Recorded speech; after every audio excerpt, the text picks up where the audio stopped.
No way of sugarcoating it. The Eagles got their butt whooped this weekend. But here are three things that I'm going to take away. Some things we got to fix. Some things I got to apologize for. I'm Corey from Corey's Corner. Let's get into the film. Let's go.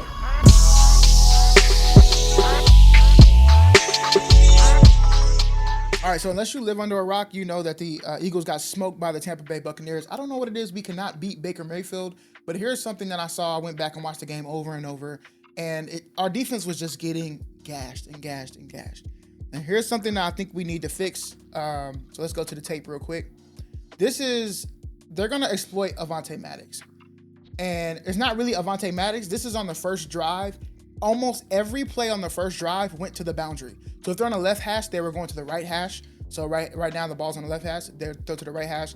If the ball's on the right hash, they try to throw to the left hash or left sideline. And then they would just gash us for yards. And this is what I mean by this.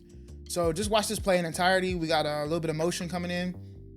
And I mean, quick throw. Little fake, boom. Psh, we're talking 7 yards already. And for the life of me, that was at least a good tackle from Avonte Maddox. But let's run it back. And this is kind of set you up on why he is even that open. And so they did this drive after drive. And I will show you that in the first drive, they did this, went all the way down the field and scored. In the second drive, this same play ends up being a bigger play for another reason, another one of these takeaways. So when he motions, obviously we're in man, Maddox is going to go behind this backer and not underneath. And there's reasons why you do this, but I think this is good coaching, right? They're going to exploit that. Watch. Maddox goes right here. Boom. He's over the top.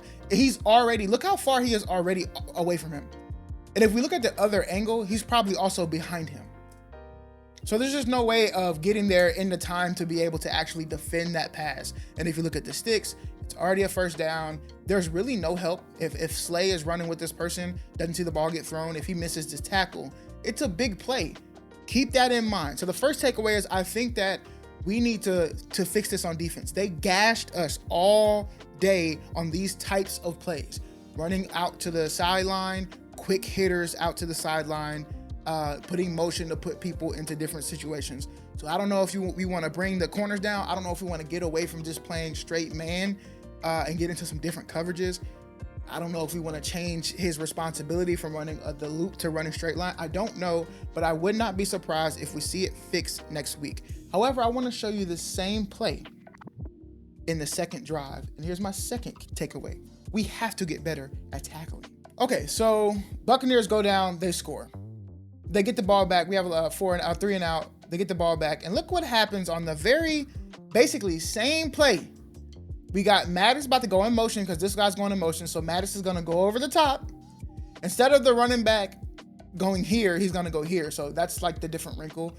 Quarterback's going to reverse out instead of, actually he doesn't reverse out. But anyway, quarterback goes a little bit of the opposite way. But it's essentially the exact same play. And look what happens.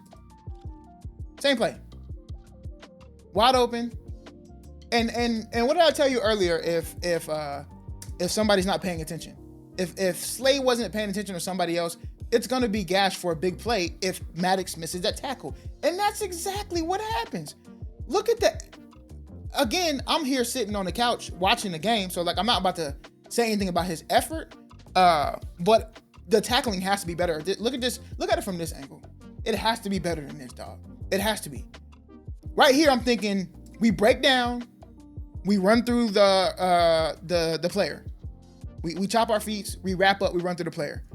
Maddox just dives. Like, I don't understand what's going on here. What is the new craze with people in diving? No, like not a real even attempt to like, what is going on, fam? This happens so much during the game. I literally could have clipped after clip after clip after clip of the Eagles doing this type of tackling, bro. At the end of the day, even if you just wrap the person up, stand them up and wait till they blow the whistle, I would rather that happen than to have this play happen because we're just diving at feet, bro.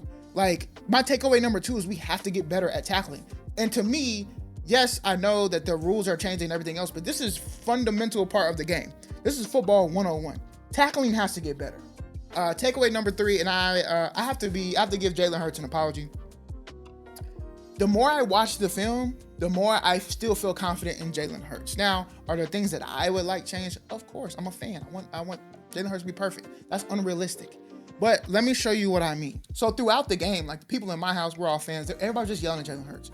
And I already knew that we had people who were out and injured. I already knew that played a factor into it, and we would question some of his playmaking ability or whatever else. But I just want y'all to just see something real quick. So look at this play. Let y'all watch this play. This is gonna be a sack. But if y'all see something, let me know. So this is what my brother's probably gonna say. You know, he's gonna say, "Oh, you gotta get the ball out faster," right? Let's just look at what Jalen Hurts is looking at. Jalen Hurts, first off, is looking this way. Immediately, he's looking to the left, right? Like, he's looking at these three receivers. Where is all the defense looking at? They are looking straight at him, bro.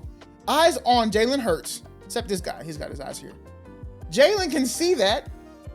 I can't just throw the ball. If I throw the ball with anticipation here, this is a classic. It's getting read by defenders and it's getting picked off. Throwing the ball with anticipation, and what we mean by that is if a receiver is, let's say this receiver right here is kind of running this route, and right now Jalen Hurts knows, let's get this guy out of here. Jalen Hurts knows that this is a one route because his hips are kind of turned. He's already back. He's going to throw the ball now before this receiver even breaks and turns his head. That's throwing with anticipation. We can't do that here because Jalen is looking right at them and he can see that they're looking right at him. So what does he have to do? He has to wait until the play develops. Unfortunately, my boy Becton right here is getting his ass whooped. So he didn't have that time. He didn't have that luxury, bro. Like, he has to pump it. And then honestly, he saves himself from an interception. So I am none too mad at this type of play. And let's just for kicks and gigs, we're just going to watch my boy get, and granted, you're not going to win every single pass block situation. So I'm not actually like too mad at him. Now, if he was giving it up all day, this is just one-on-one. He got beat. Like, it is what it is. That's going to happen.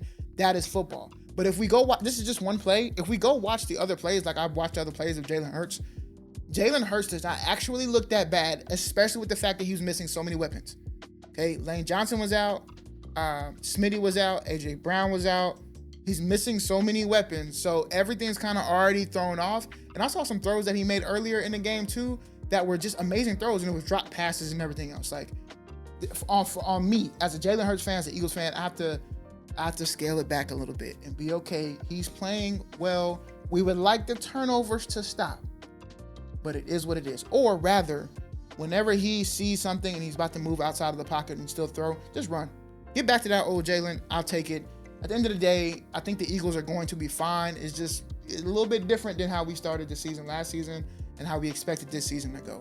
Nonetheless, we still have plenty of time to turn it around, get it rest up in the in the bye week, and we'll see how they come out against the next opponent. Anyway, I'm Corey from Corey's Corner. Click that follow button if you want to watch more film, learn more about football. Peace out.